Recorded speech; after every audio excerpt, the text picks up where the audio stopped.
What can I say about Prey?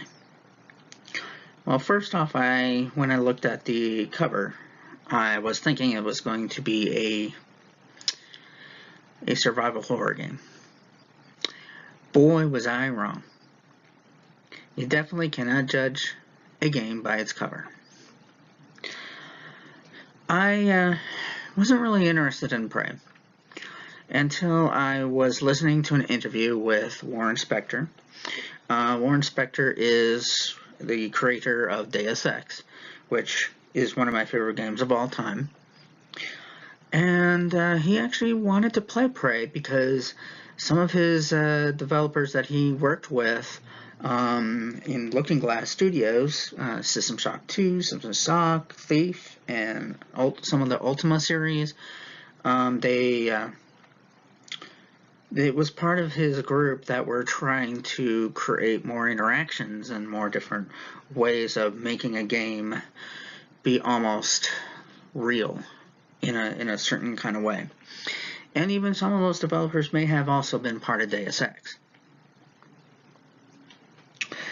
So I thought, okay, I'm going to go ahead and get this game because, yeah. But I decided not to play it for a while. Part of the reason is just because I had so many other different games, and I still wasn't entirely sure about the game, but I decided eventually to play it. And so I was actually very pleasantly surprised. One of the things that this particular game feels like, especially since I am a Deus Ex fan and learning more and more what went on with Warren Spector and the reasons why he did Deus Ex and whatnot, was through the Looking Glass Studios that he was a part of. And so when I go through this game, there are at least 3 different things out there that make me think it's like tributes.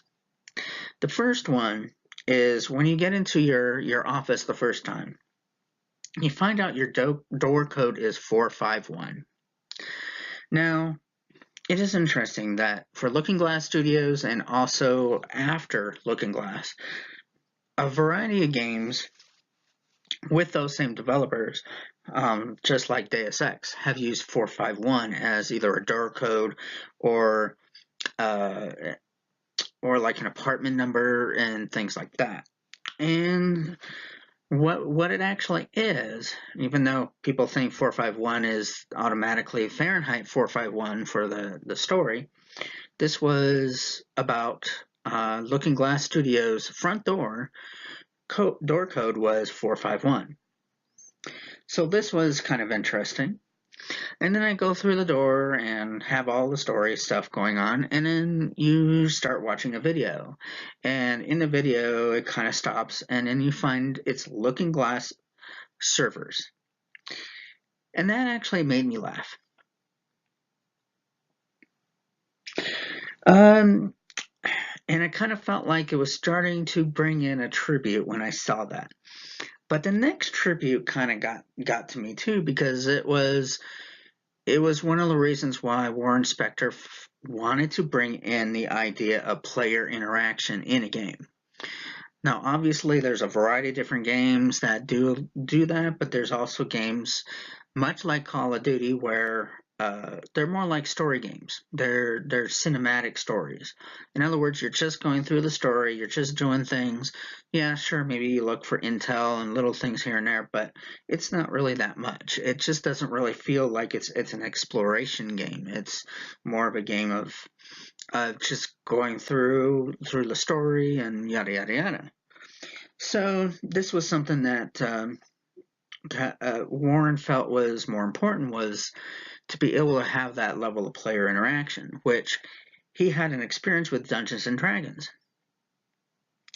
And the idea for him was, sure, you have the Dungeon Master, but the Dungeon Master isn't the one just telling the story. It's also the player trying to decide what to do, what they're going to do. And then they, of course, use the dice and see where it goes. If it's going to be powerful or if it's a little too weak and you might die, etc., etc. So in the second video on here is the beginning part of them playing a Dungeons and Dragons light game called Fatal Fortress. And that within itself made me really laugh out loud about that. And so I felt like that was at least the third tribute to this game, to it. Another one probably would be, at least when it comes down to Deus Ex, would be the use of the term neuromods, which is much like biomods. That is in Deus Ex. And neuromods are things that enhance you. It can be physical enhancements, could be being able to hack, repair, or even be able to have certain other abilities like energy abilities, which I will go through later.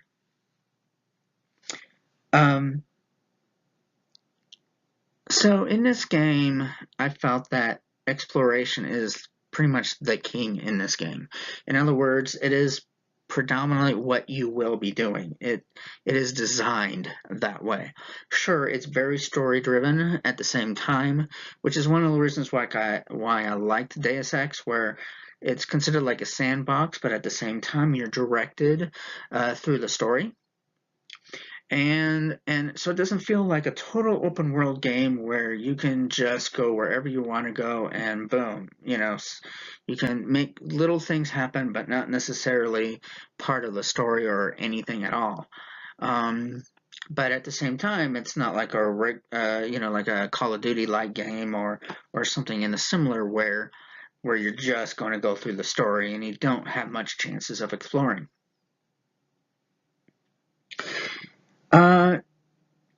The graphics in this game, I actually think that's pretty good. It's not what I would consider spectacular, but I think with all the interactions and all the things you do and what goes on in a game, it actually is pretty impressive in that kind of degree. And I think with all that interactions with the story and what you do in the game brings in a whole lot to go for. Now, the way this game works, story-wise, you're basically some guy or girl, and you find out that you had these things, the neuromods, and they have been taken out, and they affect your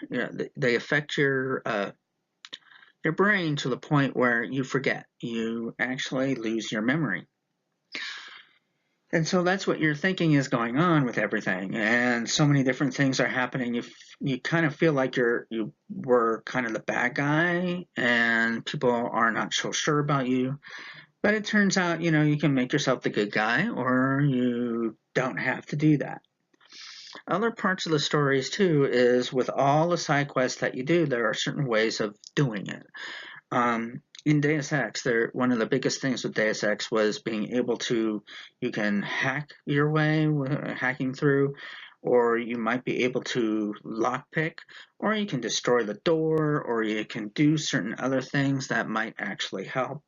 There are a variety of different ways. Well, in this game, there's a couple of different ways of doing it than what Deus Ex would do. So for an example, I was trying to get into the morgue, and I wasn't entirely sure where to find the key card. And eventually I find out the key card is actually in the morgue. So what can you do to actually get there? I decided to go ahead and look this up because it seemed kind of important to be able to do that. So as I'm looking this up, I'm finding out that I could do at least 3 different things. One is that I can wait for this particular roaming robot that's basically in the air, and you can follow them through. Unfortunately, this is not something that happens too frequently, and you may be waiting, a good long time for that to happen when they open the door for you.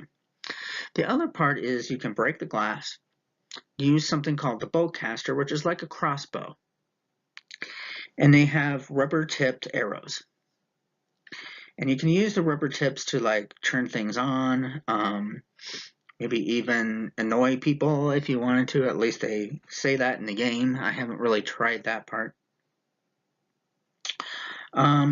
And so you can actually break the glass and then use one of the arrows to hit the little button to open up the door. But there's also another one. One of your new abilities, based on some of the enemies that you will face, is one that can morph into different things depending upon what it sees. Basically, it duplicates itself.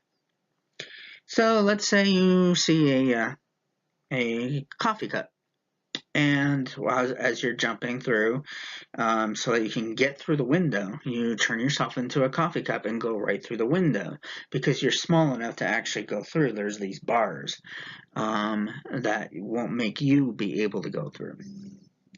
But then you'll be able to transform back, and then everything's okay. Now, of course, these morphing abilities, just want to say that you can use it in a sneaking kind of way. You can just use it for fun, etc., etc. Now, story-wise, what's your choices? I will have to say the one only downside I didn't even think about for a while as I'm playing the game is you don't have dialogue choices. In other words, you can't say, "No, I'm not going to do your mission. I'm not going to do this," or you can say, "Oh yeah, let's do this," uh, or be angry and mad and say, "Okay, I'll do it. Whatever." You know, you don't have those kind of choices. You just go ahead and do whatever you feel like doing. But it is based on actions.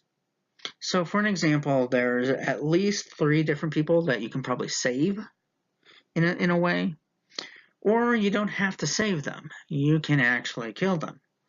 There is one where they have a particular drug that they need to take because the neuromods that usually people take, they can't take it. They're actually allergic to it. And so you have the option to help this person. You don't have to. And of course, they'll be ticked off at you and then they'll probably die. Then you also have one that is stuck in a cargo hold over in space. Now you can of course get the cargo and bring it back in, and then everything's fine and hunky dory, and he becomes probably a pretty decent friend. Or you can just go ahead and hack your way through the door and just get him out, and he dies of suffocation. Those are the kind of things you can do.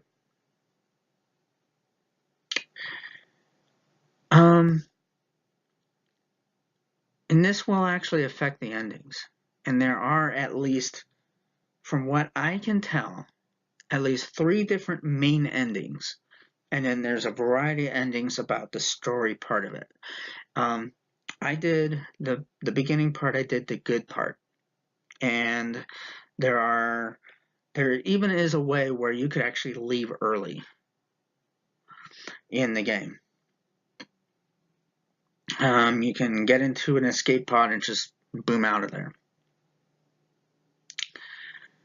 So that's probably one of the big ones. And then the other 2 big ones, there's one that you can try to disable a really big alien thing that's happening, or you can totally destroy the space station. So you have your choices. Now, of course, neither of these choices seem like good choices, of course. But at the end, you're kind of given like a synopsis of what you did. I did the good ones, so I had information about, I'm glad you saved this person, I'm glad you saved that person, etc., etc. But then there's this huge reveal, and of course, spoiler-wise, I'm not going to say anything about it because it's going to be a huge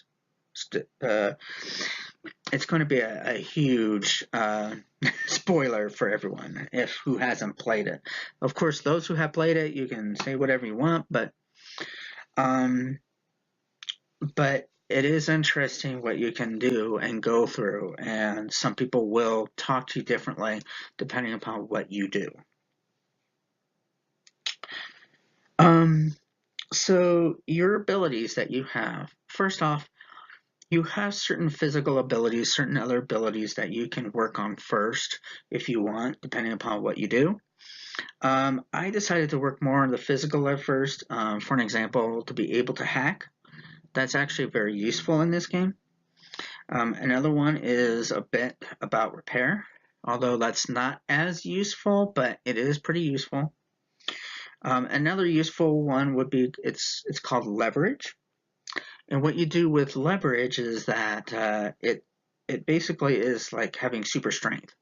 So you can carry this huge big cargo, and that you can move it so that you can get to other places, because there's a variety of different places where they're stuck with big huge uh, tables and cargo and just big boxes that are considered really heavy. And when you get to leverage 3, the highest that you can go, you can actually even throw them across the room almost, and which is kind of cool because you can also use that to go against your enemies. Um, You also have certain other, like being able to increase your psi power, being able to increase your health, being able to increase your suit power. You do have certain things that you can use. You have a way of being able to do research. It's kind of a bit like in Bioshock, where you get the research camera. So it's a little bit similar to that too. And when you do those research, it actually unlocks abilities of other abilities that you get. Now, these other abilities are based on your enemies. There are a variety of different enemies, but they contain different aspects of those abilities.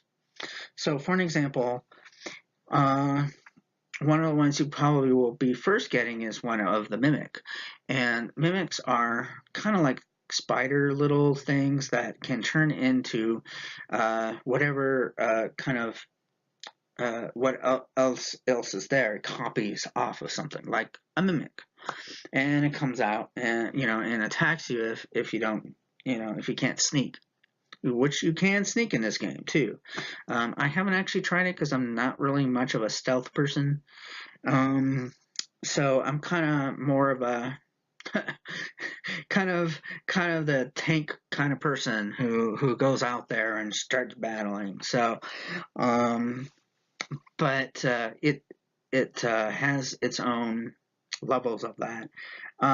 You can, and so with the morph, you can use that, and like I said about with the story about getting into the window, you can use it that way. You can use it as stealth.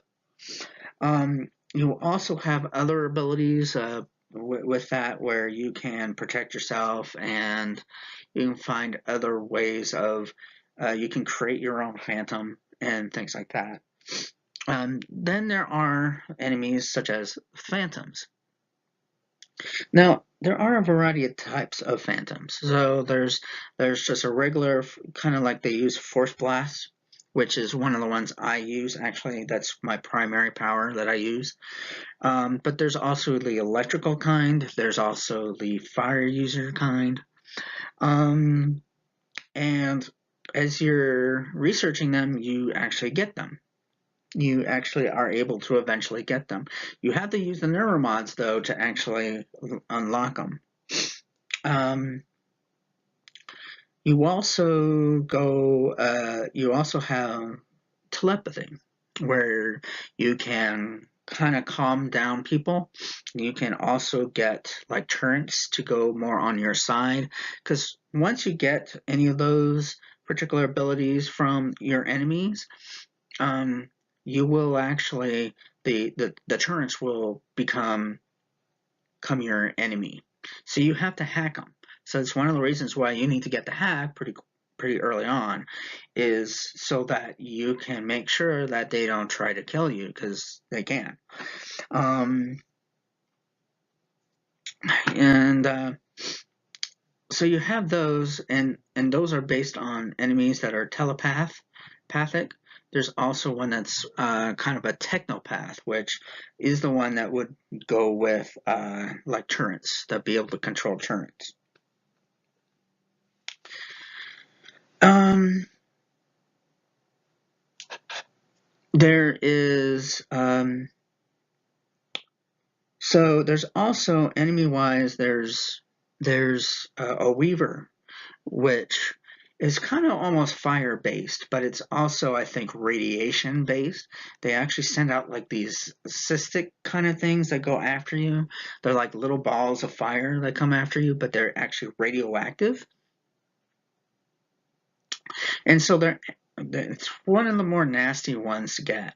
And the thing is when they're on fire, most of your stuff won't affect them too much. At least your powers may not affect them as much. Especially, I've tried the Force Blast, and it doesn't really do anything. But when I try to shoot, all of a sudden their fire kind of goes away, and then you can use your blast or whatever you decide to use, and it gets them to a little bit more.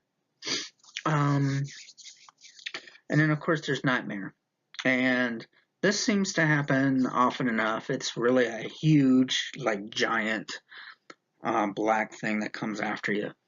And it's probably the most destructive of them, but at the same time, after knowing what happens at the end of the story, it kind of makes me wonder why it's named Nightmare. Once you actually go through the story and get to at the very end, you might be able to get what I'm trying to say about what Nightmare might actually be. And lastly, I'd like to be able to talk about your guns. Probably, I mean, you get just a couple of basic guns. We've talked about the bowcaster, but there's also just a regular shotgun. There is also just a pistol. You even get a golden gun pistol. So if you want like to be James Bond, hey, there you go. You also get a glue gun, which you can stop your enemies a little bit, and then you can hack with your wrench. You also can use that to jump and do stuff. It'll glue onto the surface, and you can start going places with it. Now, usually I wouldn't use that because it's like a whole huge jumping routine that I just don't care about. First-person jumping off of different little things and then falling down to my death. It just seems to happen way too often, and I'm not very good at it. But you can use that. There's at least one particular. There's one particular one where you're trying to find someone, and it's just a side mission, so it's not like you don't really have to do it. But I decided to try it anyway, and I'm jumping off and trying to do it, and it took me probably an hour and a half just to finally get there. That's how bad I'm not good with that. Another gun is kind of like a laser gun. It's kind of like a Q-beam, it's called. And how it's used is that it's actually like a combustion gun, where you're using it to actually make something combust. It just takes its time, and it has to go based on the bar. Of course, if you can bring them down to a certain degree and then start using it, it doesn't take as much ammo because it's just that amount. So that's kind of an interesting one. You also get little grenade kind of things, which you can also, just like Deus Ex's lambs, you can actually connect to a surface and use it like a trap.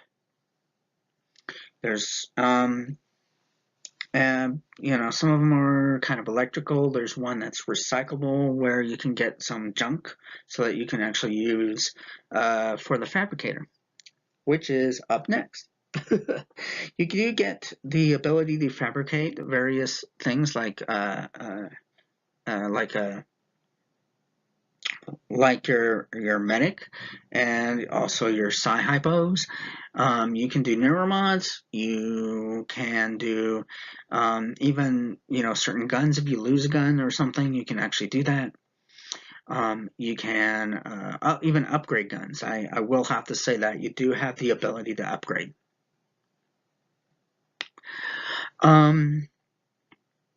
You what happens is that when you get all this junk like frayed wire, you can get burnt out circuit boards, you can get fried hard drives, etc., etc. All these different things that are way out there. Even I think you can do like particular kind of waste, things that are considered waste.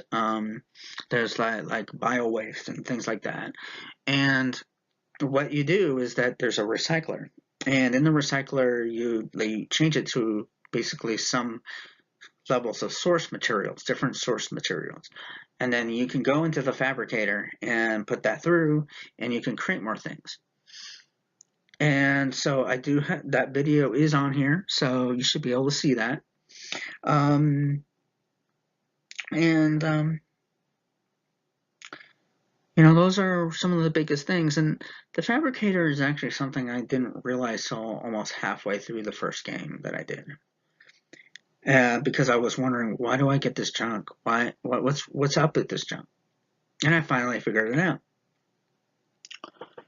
So in conclusion, I will have to say I really love this game. I think the only negative that I will have about this game is no dialogue choices. I think that I would enjoy it even more if there were dialogue choices. But based on what I know about the history of the development, that maybe they decided not to do that.